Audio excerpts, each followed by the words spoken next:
Hello everyone. Today Is a day of blessing to have the chance to listen to the word. Let us pray as we begin. Heavenly Father, we thank you for this time. We thank you for your love. We thank you for your care. Father, the Bible says that whoever believes in Jesus shall not perish but have everlasting life.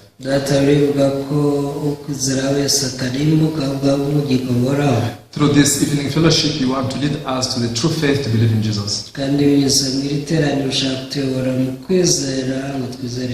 Lord, I pray that you open the ears of our hearts. Satan caused many distractions so that we may not follow your word. But Lord, allow us to put everything aside and receive your word as it is.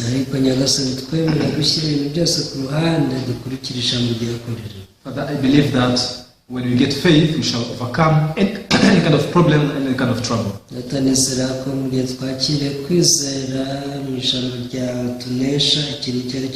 We thank you. We pray all these things in the name of Jesus. Amen. So today we are going to read from the book of Acts chapter 8. Please open your Bibles in the book of Acts chapter 8 starting from verse 26.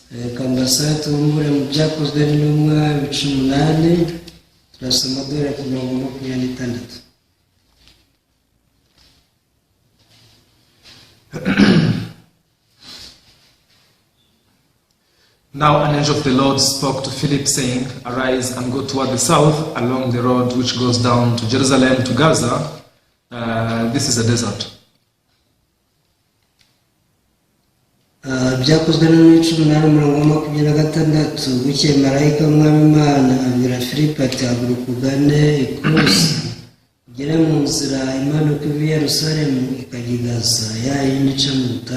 So he arose and went, and behold, a man of Ethiopia, a eunuch of the great authority under Candace, the queen of the Ethiopians, who had charge of all her treasury and had come to Jerusalem to worship.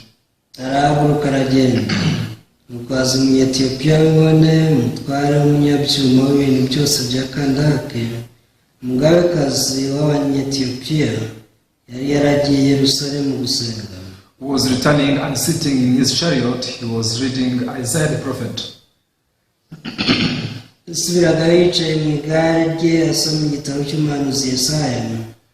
Then the Spirit said to Philip, "Go near and overtake his chariot."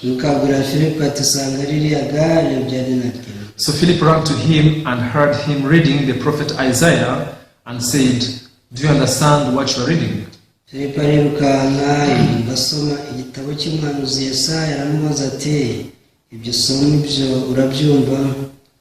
And he said, "How can I unless someone guides me?" And he asked Philip to come up and sit with him.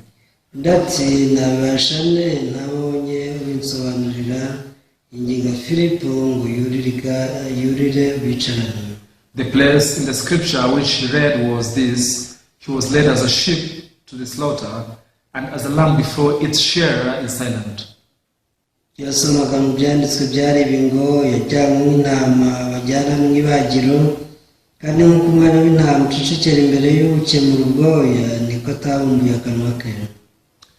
he opened not his mouth in his humiliation.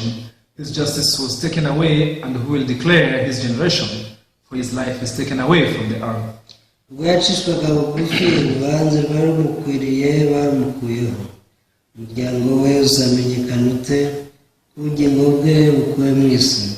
So the eunuch answered Philip and said, "I ask you, of whom does the prophet say this, of himself or of some other man?"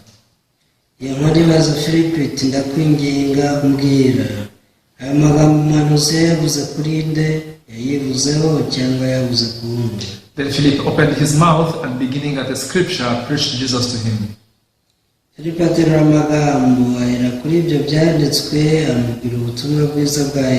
Now as they went down the road, they came to some water, and the eunuch said, "See, here is water.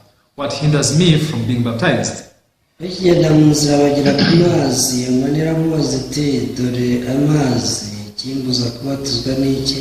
Then Philip said, if you believe with all your heart, you may. And he answered and said, I believe that Jesus Christ is the Son of God. Filipo arayisubiza ati niba wizera umutima wawe wose birashoboka. Naye ati nizeye Yesu Kristo ko ari umwana w'Imana. Yes, thank you very much. We have read up to verse 37. Akoze dusomye kugeza ku 37. Now the Bible clearly speaks about the change of people. Bivuga yeruye mu by'abantu bahinduka. You know, we can see that there is a great power in the Word of God. Turaneza ko ari imbaraga nyinshi mu ijambo ry'Imana. Now someone who lived an evil life, someone did not have hope, when they met the Word of God, now they could change into hopeful people and people who have, you know, joy and happiness in their life. Wabaga ubuzima buhindanye bubi yakira ijambo ry'Imana arahinduka agatangira kuba ubuzima bw'umunezero. Now you can say that true faith life, it is to live with the Word of God in our life. Dushaka kuvuga rero ko ubuzima bwo kwizera nyabwo ari ukubana n'ijambo ry'Imana mu mitima yacu. On the other hand, if we are separated from the Word, it means we are already dead. Ariko iyo utandukanye n'ijambo ry'Imana bivuze ko tuba dupfuye. You know, when you cut a certain branch from the tree, nk'itema ishami rimwe ukarikura ku giti, yeah, although the branch may not be withered at the moment, nubwo ritahita ryuma, but this branch will never produce any fruit. ariko iri shami niba rikeza imbuto ukundi, That means the branch is already dead. uzaba riba ryamaze gupfa. By the time you cut it, you know, it seems to be the same. Buri gihe uba ukirikataho riba risa naho rigisa na mbere. Leaves are still green. Ugasanga ibibabi biracyari icyatsi You know, kibisi. the flowers are still, you know, smelling nice. Ndetse n'ururabo rwabyo ugasanga ruracyahumura neza. But the moment it is cut off the tree already, it is dead. Ariko iyo ryamaze gutandukanywa n'igiti riba ryapfuye. Now, for it to dry up, it's just a matter of time. Rero kuba ryakuma ari ikibazo cy'igihe gusa. The same way also we people, when we were disconnected from God, Kandi ibyo bikora no kuri twe abantu mu gihe tutandukanye n'Imana. already we are dead. Tuba dupfuye. Now, when we are born in this world, Twavukiraga mu isi. because we are born with sin in our hearts, Twavutse mu mitima yacu harimo icyaha. now in the presence of God, we are already dead. Amaso y'Imana twari dupfuye. Yeah, although people walk, you know, they eat, they do different movements, Nubwo abantu bagenda bakarya bagakora muvoma cyangwa ingendo zitandukanye. but in the eyes of God, God says that people are already dead, those who have sin in their hearts. Mu maso y'Imana ivuga ko bose baba bapfuye igihe bafite icyaha mu mitima yabo. So this is why to receive salvation, God says that we must be born again. Niyo mpamvu kwakira agakiza Imana ivuga ko tugomba kuvuka bushya. Receiving salvation does not mean, you know, changing our behaviors, Kwakira agakiza ntibivuze guhindura imyitwarire yacu you know, changing my lifestyle. cyangwa se imibereho. I began to live a godly life, being loyal to Him. Ngo ntangire n'ubuzima bwo gukunda Imana ndi imfura kuri yo. Receiving salvation, you know, being connected to God means, you know, we are born once again. Kwakira agakiza no guhuzwa n'Imana bivuze kuvuka bushya. Because the first man was already dead. Bitewe n'uko umuntu wa mbere yapfuye. So just like the Bible says that we are dead in our sins and trespasses. Nk'uko bivuga ngo twari dupfuye tuzize ibyaha n'ibicumuro byacu. Which death is God saying here? Ese urupfu Imana ivuga hano ruhe? This is the death to be separated from Him. Ni urupfu rwo kuba twaratandukanye nayo. Remember, God is the source of life. Kuko Imana ari isoko y'ubugingo. Whoever is disconnected from the source of life, they are dead in the eyes of God. Rero utandukanye n'isoko y'ubuzima umaze gupfa. We can say that the tree or the roots is the source of the life for the tree. Dushobora kuba ku giti imizi yacu ariyo soko y'ubuzima bw'ishami. Now that's why when the branch is disconnected from the source, Niyo mpamvu iyo ishami ryamaze gutandukanywa n'isoko y'ubuzima bwaryo it is already dead. riba ryamaze gupfa. Now the same thing also to us. Nibyo byabaye no kuri twe. Now as we believe in God, we should know exactly how we can be born again. Mu gihe twizera Imana tugomba kumenya neza uko tuvuga kabiri. But most people don't care about that. Ariko abantu benshi ibyo ntibabyitaho. All they care about is how can I look more spiritual. Icyo bitaho ni ukugaragara inyuma nk'abanyamwuka. How can I quit all bad behaviors? Ati ni gute nareka imyitwarire yose mibi. Even if you appear to be spiritual, nubwo wagaragara nk'umunyamwuka and you also quit some bad behaviors, ukareka imyitwarire mibi, if you are still the same person, you are not born again, then you go to hellfire. utaravuka ku bwa kabiri ikiri wawe uba ugomba kujya mu butazima. Why? Because you're already dead as long as you are a sinner. kubera ko igihe cyose ukiri umunyacyaha uri umupfu. So now the Bible says that Jesus Christ, when he quickened us who are dead in sin and trespasses. nyamara bivuga ko Yesu yatuzuye twebwe bari bapfuye bazize ibyaha n'ibicumuro. Unless people discover that they are dead, rero abantu badatahuye ko bapfuye they cannot receive the word of God. ntabwo bakwakira ijambo ry'Imana. Even the person who is alive, n'umuzima, because he is living in the world of living, kubera ko aba mu isi y'abazima, they have many opinions, bafite ibitekerezo byinshi, they have many methods and many things to do. bafite uburyo bwinshi n'ibyo ko yakora byinshi, And all these things become the obstacle for the word of God to enter in their hearts. kandi ibi byose nibyo bihinduka imbogamizi ngo ijambo ry'Imana ritinjira mu. However, in the Bible, God is teaching us that we are we are dead people. ariko muri Bibiliya twigisha ko twapfuye. Now, God is trying to put us in a position where we can receive only His word. Imana idushyira mu mwanya aho dushobora kwakira ijambo ry'Imana gusa. 4 days after Lazarus died, Jesus went to the house of Mary and Martha. Yesu yagiye kwa Mariya na Marita nyuma y'iminsi ine Lazaro apfuye. Then they took him straight to his tomb. bahise bamujyana ku gituro cye. Now, Jesus spoke out with a loud voice. Yesu yavuze n'ijwi rirenga, Lazarus, come out. Lazaro sohoka. Now, Lazarus, without any obligation, just came out. Lazaro nta yandi mananiza yasohotse. Lazarus, who was dead, yari yapfuye, could listen to the word of God, straight away. ariko yumvise ijambo rya Yesu rikivuga. And apart from him, there are also other living people in the house of Mary and Martha. ariko kuyowe hari abandi bari bazima kwa Mariya na Marita. Now, what was the reaction of living people when they spoke to Jesus? ariko saba bazima ubwo babwiraga Yesu bamusubije mu iki. None of them could receive the word of Jesus. n'umwe wabasha kwakira ijambo rya Yesu. Because Jesus said Lazarus is sleeping, Yesu yavuze ko Lazaro asinziriye, but all people began to ridicule him. ariko abantu bose baramukwenaga. No way, Lazarus is dead. bati Lazaro yarapfuye. Jesus says Lazarus is sleeping. none Yesu avuga ko Lazaro asinziriye. People say it is already 4 days after his death. bakaba bati maze amaze iminsi ine yose yarapfuye. It would be better if you could have come earlier. bati byibuze iyo waraje hakiri kare. Now it's too late.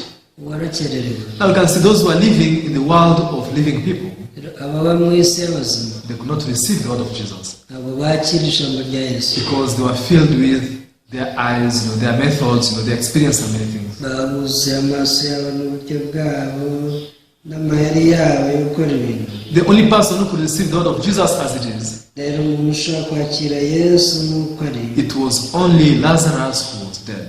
ni Lazaro wenyine wari wapfuye. Now Jesus spoke with a loud voice. Yesu yavuze n'ijwi rirenga, Lazarus, come out. Lazaro sohoka. Now he did not have dispute with Jesus. rero Lazaro ntabwo yigeze agira umwanya wo gutongana na Yesu. How can I come out? bavuga se ni gute nabasha gusohoka? Don't you know it's already 4 days since I died? ese nureba ko maze iminsi ine narapfuye. You see, I'm bound both my legs and hands. nureba ko nziritse amaboko n'amaguru, I cannot come out. sinabasha gusohoka. Lazarus did not rebel against the word of Jesus Lazaro ntabwo yigeze yigomeka ku ijambo rya Yesu because he was dead. kubera ko yari yapfuye. Now, we who are living today, ubwo hariho uyu munsi, if you are told that you are dead, then you become angry. iyo bakubwiye kuri ntumbi urarakara. Yet, God wants you to be in the position where you can receive only the word of Jesus. ariko icyo Imana ibishaka ni ukuba mu mwanya ushobora kwakira ijambo rya Yesu gusa. So what can a dead person do? Yesu n'upfu yakora iki? Nothing at all. nta kintu. He cannot speak. yavuga, Now, he cannot react. nta nubwo ashobora They gusubiza, don't even move. nta nubwo ashobora kugenda.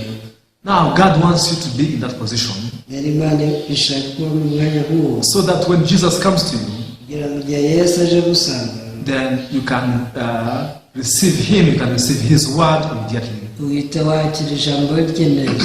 However, those who are deceived by Satan, ariko abashitswe na satani they have so many thoughts filled in their hearts. baba bafite ibitekerezo byinshi byabuze, They have many judgments filled in their hearts. baba bafite imanza nyinshi bacana. Now, this is why before believing in Jesus, niyo mpamvu mbere yo kwizera Yesu God said that we should perform something called repentance. Imana yaravuze ngo tugomba kwihana. When you read the book of Mark chapter 1, Dusomye mari ku igice cya mbere. Mark chapter 1 verse 14 and 15.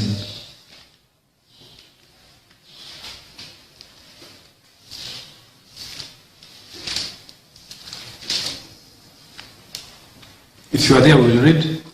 Mwahageze mureke dusome.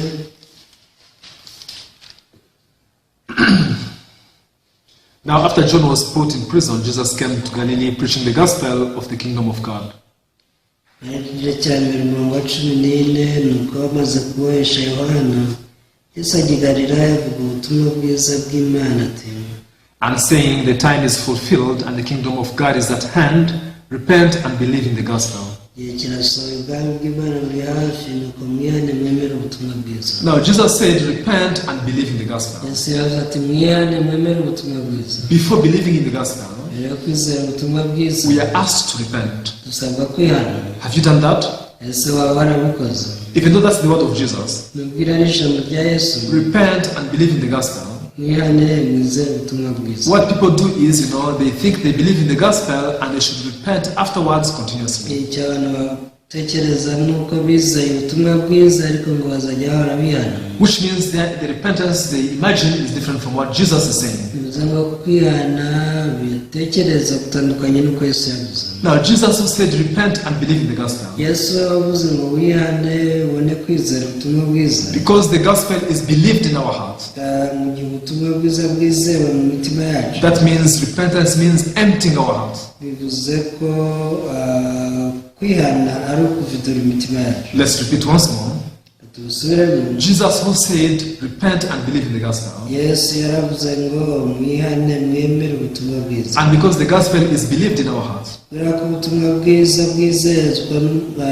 bwizezwa n'umutima. that means the repentance is saying is emptying our hearts. Bivuze ko kwihana yavugaga ni ukuvidura imitima. So that the gospel can have room, can have space in our hearts. kugira ngo ubutumwa bwiza bugire icyumba mu mitima yacu. Unless we empty our hearts, if we receive the gospel and mix it with our thoughts, turamutse tutavidura imitima yacu tukakirana ubutumwa bwiza ibitekerezo byacu, this gospel cannot work effectively in our life. ntabwo ubutumwa bwiza bubasha gukora mu buryo nyabwo mu buzima bwacu. Even the very first work of God in our life, umurimo wa mbere Imana ikora mu buzima it is to empty our heart. ni ukuvidura imitima yacu. On the other hand, also the work of Satan, ku rundi ruhande icyo Satani akora it is filling our heart. ni ukuzuza imitima yacu. Satan keeps filling our heart with so many thoughts, Satani akomeza kuzuza imitima yacu ibitekerezo byinshi. many different kind of standards, dushyiramo ibipimo bitandukanye because he wants to confuse us. ukaba ashaka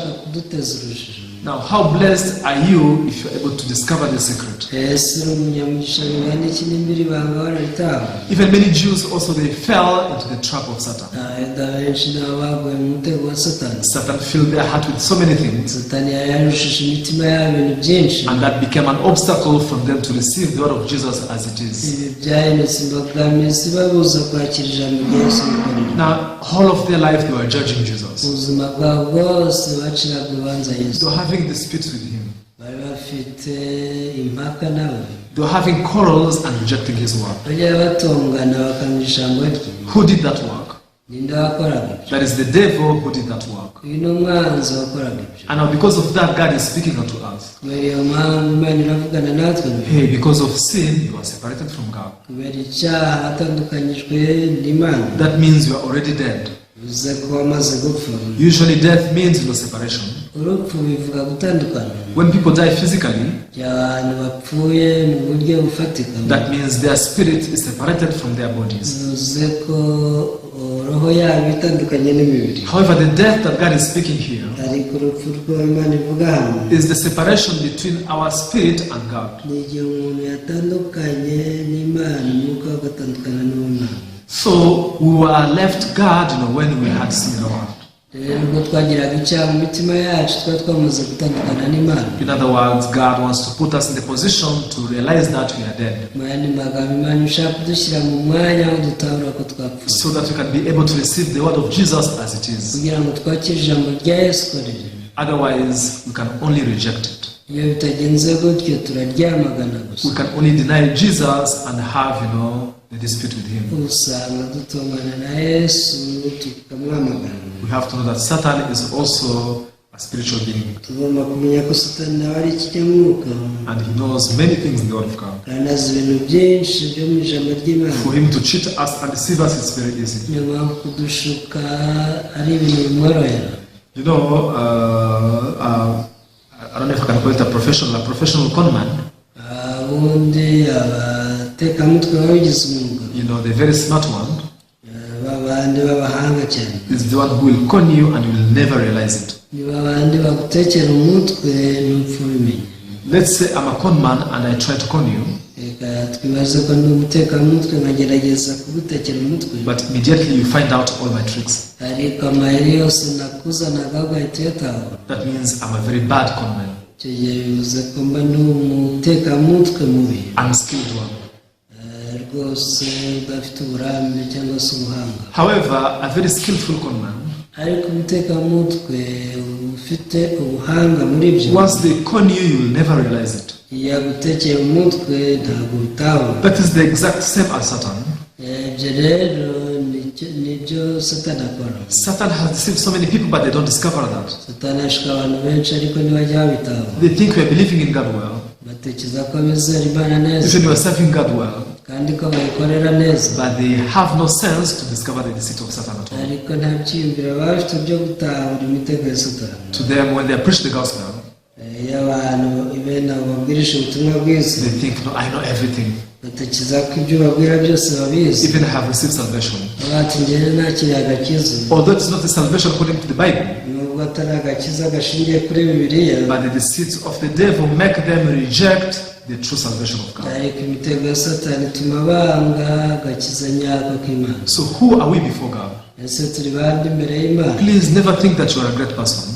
Ntugatekereze ko uri umuntu ukomeye, Don't think you are smart and you are spiritual. ntugatekereze ko uri umunyabwenge kandi uri umunyamwuka. Before God, the Bible says that we are as good as dead. Imbere y'Imana bivuga ko tumeze nk'intumbi. Therefore, those who live with such kind of a heart, Niyo mpamvu ababana n'umutima nk'uwo, they can live with a humble heart which can receive any kind of word, any kind of guidance they receive. abandi babana n'umutima uciye bugufi ubasha kwakira ubuyobozi bwose bahawe. How about this Ethiopian eunuch? None se umunyetiyopiya ngo nawe yari ameze ate? The story read today in Acts chapter 8. Inkuru twasomye mu byakozwe n'umunani. This was a great man of a high personality, Yari umugabo ukomeye w'umunyacyubahiro, because he was the minister of finance of Ethiopia. uyu nguyu ni wari ushinzwe imari yose y'umwami wa Etiyopiya. Then he traveled to Jerusalem so that he can listen to the good news. Yari yagiye Yerusalemu ashaka kumva inkuru nziza. I don't know whether he went for other fairs, Ntabwo nzi nimba hari n'ibindi byari byamujyanyeyo, but what you can read in the Bible is that now he found the scriptures and he began to read the scriptures. ariko bivuga ko hari icyanditswe yabonye arimo asoma cyo muri Bibiliya. He was reading the scriptures of the Old Testament, Yari arimo asoma icyanditswe cyo mu isezerano rya kera, but now he could not understand it. ariko ntiyabasha kucyumva. Then God sent Philip to go and meet him in the wilderness. Imana yamwohereje Filipo ngo bahurire mu butayu. This is the story that we read today. Iyi niyo nkuru twasomye uyu munsi. And now when you see the words the Ethiopian eunuch was reading, Iyo witegereje amagambo umunyetiyopiya w'umwana yasomaga, now here the Bible says that was the prophecy of prophet Isaiah. bivuga ko bwari ubuhanuzi bw'umuhanuzi Yesaya. Acts chapter 8, Byakozwe muri 18. and now we can read verse 32. Dusome mirongo itatu n'ibiri. The place in the scripture which he read was this: he was led as a sheep to the slaughter, and as a lamb before its shearer is silent, so he opened not his mouth. Ibyasomaga mu byanditswe byari ibintu ngo yajyanywe n'intama wajyana no mu ibagiro, kandi nk'uko umwana w'intama ucecekera imbere y'ubuke mu rugoya, niko atabumbuye akanwa ke. In his humiliation, his justice was taken away, and who will declare his generation, for his life is taken from the earth. ubwo yacishwaga bugufi urubanza rwari rumukwiriye barumukuyeho umuryango we uzamenyekana ute ubugingo bwe bukuwe mu isi.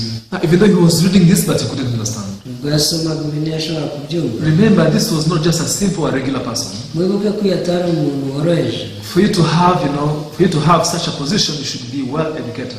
kugira ngo ugire umwanya nk'uwo yari arimo ugomba kuba warize neza. But now with his education, he could not understand the message of God. ariko nubwo yari yarize ntiyashobora kumva ubutumwa bw'Imana. Because the message of salvation now is different from the knowledge of this world. kubera ko ubutumwa buzana agakiza butandukanye n'ubumenyi bwo muri iyi si. So now we can see here Philip asking him, do you understand what you're reading? Then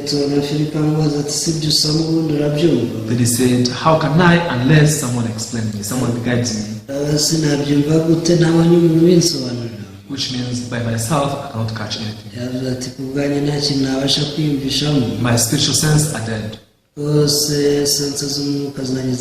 I'm as good as dead before God. I need someone to guide me. I need someone to explain to me. Of course, this Ethiopian eunuch, as an educated person, he might have, he might have had, certain ideas, trying to understand or trying to interpret the story by himself.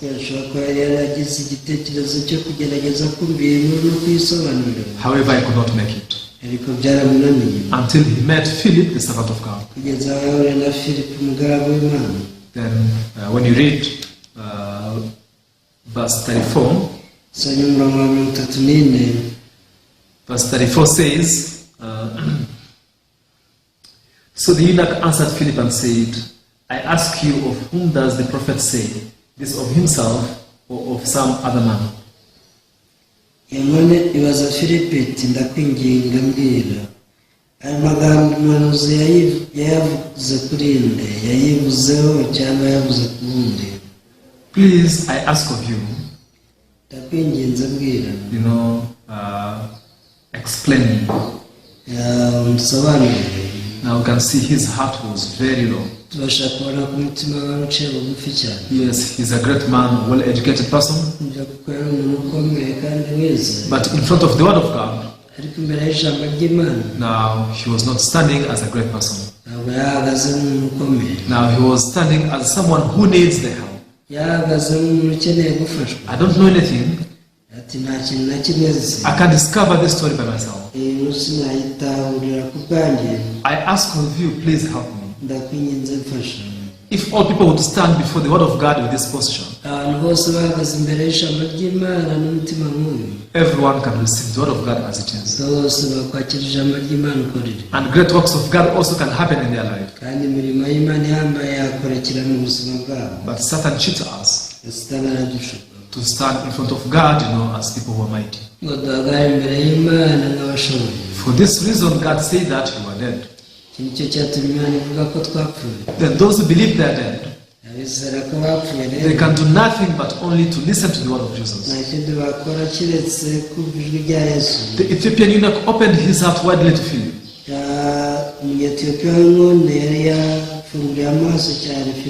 And he sincerely wanted to learn from him, because his heart was empty. However, people whose hearts are filled, they always have complicated thoughts. They always complain against the word of God, the guidance of God.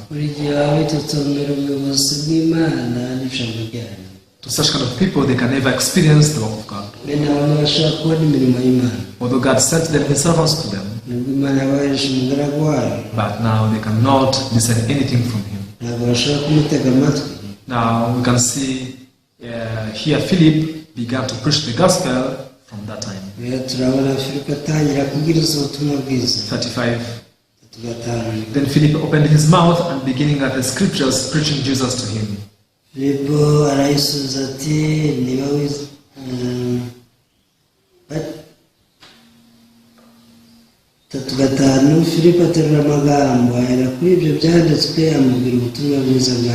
Yes, now Philip began to preach to him the gospel of Jesus Christ. Filipo yatangiye kumubwira ubutumwa bwiza bwa Yesu Kristo. Although he was reading the book of prophet Isaiah, Nubwo yasomaga igitabo cy'umuhanuzi Yesaya, however, that was talking about Jesus. ariko cyavugaga kuri Yesu. The whole Bible talk about Jesus. Burya Bibiliya yose ivuga kuri Yesu. Because Jesus is the way of salvation, Yesu niyo nzira y'agakiza, and there is no other way. nta yindi nzira iriho. When you read in Genesis, you can read about Jesus. Iyo usoma itangiriro uvuga ubusome bya Yesu. Exodus, Leviticus, Numbers, Deuteronomy, all these stories, Jesus is filled in them. Kuva bareba gutegeka kwa kabiri n'ibindi bitabo byose bivuga kuri Yesu. We can say that from the book of Genesis up to Revelation, these are books of Jesus. Dushaka kuvuga ko guhera mu itegeko kugera mu byahishwe ari ibitabo bivuga kuri Yesu. Because only his works could save us from our sin. Kubera ko imirimo ye yonyine niyo yadukijije ibyaha. Only the offering of Jesus is the one that can make us righteous. Igitambo cya Yesu Kristo cyonyine nicyo cyatugize abakiranutsi. That's why God preached the story of Jesus in so many various ways in the 66 books of the Bible. Niyo mpamvu Imana yabwirije ibya Yesu mu nkuru zitandukanye z'ibitabo 66. So that at least you can receive Jesus through one of them. Kugira ngo byibuze binyuze muri kimwe muri byo wakire agakiza. Now to this Ethiopian eunuch, that was the story of prophet Isaiah. Yari umunyetiyopiya w'inkonde yari arimo asoma inkuru y'umuhanuzi Yesaya. Through that he could meet the salvation of Jesus. Kandi binyuze mu iyi nkuru yabasha guhura n'agakiza. Wherever we read in the Bible, twasoma hose muri either it's the Old Testament yaba mu Isezerano Rikuru or the New Testament, yaba irishya, now the Bible is teaching us the salvation that we obtain through Jesus. Bibiliya itwigisha agakiza tubonera kuri Yesu. We human, we cannot do anything. Twebwe abantu ntacyo twakora. In the eyes of God, we are as good as dead. Mu maso y'Imana turi nk'intumbi. A dead person cannot do anything. Ntabwo umupfu yari icyo yakora. The dead just receive what it is done to him. Abapfuye bemera kwakira ibibakorerwaho gusa. So in the eyes of God, God wants us to be in that position. Mu maso y'Imana ibishaka ko tuba mu mwanya nk'uwo. And once you receive the word as it is, twakira ijambo nk'uko riri, definitely you will experience the great works of God in your life. Nakabusa tubona imirimo y'Imana ihambaye mu buzima bwacu. I'm so thankful to God Ndashimira Imana because one day He allowed me to put down my thoughts, my judgment, my worth. kubera ko hari umunsi umwe yanyemerera gushyira hasi ibitekerezo byanjye. Then I could only receive the works of Jesus and His word. maze gushyira hasi imirimo yanjye n'ibitekerezo byanjye nakiriye y'Imana. Today, if I stand before God, umunsi uhagaze imbere y'Imana, I'll have nothing to speak of myself. nta kintu mba mfite cyo kwivugaho ubwanjye. I'll only speak about what Jesus has done for me. mba mfite ibyo kuvuga kuri Yesu byankoreye. God in the Holy Scripture said that Jesus, He came and He carried away my sin. Byanditswe byera aravuga ngo Yesu yaraje atwara ibyaha byanjye. And Jesus, He paid for the wage of my sin. Yaraje yishyurira ibihembo by'ibyaha byanjye. Jesus shed His blood at the cross. Yesu yamennye amaraso ye ku musaraba. I keep repeating what Jesus did, what Jesus did. nkomeza gusubiramo gusa ibyo Yesu yakoze. I cannot speak anything that I did by myself. Nta kintu navuga nyine nikoreye. Because what I did was only evil, was only disgusting before God. kuko ibyo nakoze byose byari bibi biteye ishozi mu maso y'Imana. This is the true faith that God wants to give to every one of us. rero kuno kwizera nyako Imana ishaka kuduha twese. I really hope that if you receive the grace of God, ngiye ko wakwakira ubuntu bw'Imana, you will discover that you are as good as dead in front of Him. ugatahura ko umeze nk'intumbi imbere yayo. Therefore, you'll be in a good position to receive His word straightly in your heart. kugira ngo ube mu mwanya wo kwakira ijambo ryayo nk'uko riri mu mutima wawe. Yeah, thank you very much. Murakoze cyane. Today we can share up to here. Ndetse turasoreza hano. Let us pray and conclude. Dusenge dusoze. Dear our Heavenly Father, we thank you for this time. Data mwiza w'umuje tugushimiye umwanya. This Ethiopian eunuch was a man of honor. He was well educated and a great person. Umunyetiyopiya w'inkono yari umugabo ukomeye, umunyacyubahiro wize. However, when he stood before your word, ariko ubwo yahagararaga imbere y'ijambo ryawe, now his opinions were dead. ibitekerezo bye byose yasanze bipfuye. All his knowledge were dead. ubumenyi bwe bwari bupfuye. He wanted someone to guide him. yifuje kugira umuyoboro. This is why you sent Philip to him. niyo mpamvu wamwohereje Filipo. And Philip taught him that was Jesus prophesied by prophet Isaiah. kandi Filipo yamusobanuriye ko yari Yesu wahanuwe n'umuhanuzi Yesaya. And we see finally that he believed in that Jesus. amaherezo yizeye Yesu. All of his sins were washed away. ibyaha bye byose birezwe. He became righteous in the eyes of God. yabaye umukiranutsi mu maso y'Imana. He could rejoice for the rest of his life. yabashije kwishima mu buzima yari asigaranye. Lord, in the same way also you want to guide us. natwe ntikushaka kutuyobora. When we are deceived by the devil, umubu yadushutse, our hearts are filled of our judgment and our decisions. imitima yacu yuzura guca imanza gusa. But Father, you want us to empty everything ariko data ushaka ko tuvidura ibintu byose, so that the powerful gospel of Jesus may work in our life. kugira ngo ubutumwa bwa Yesu Kristo bw'imbaraga bukore mu buzima bwacu. Father, we thank you for having revealed this secret unto us. data tugushimiye ko waduhishuriye ibanga. May you be glorified. shyirwe hejuru. We thank you. turagushimiye. We pray all these things in the name of Jesus. byose tubisabye mu izina rya Yesu. Amen. amen. Thank you very much. urakoze cyane. I hope to see you the next time. ngiye no kubabona ubutaha.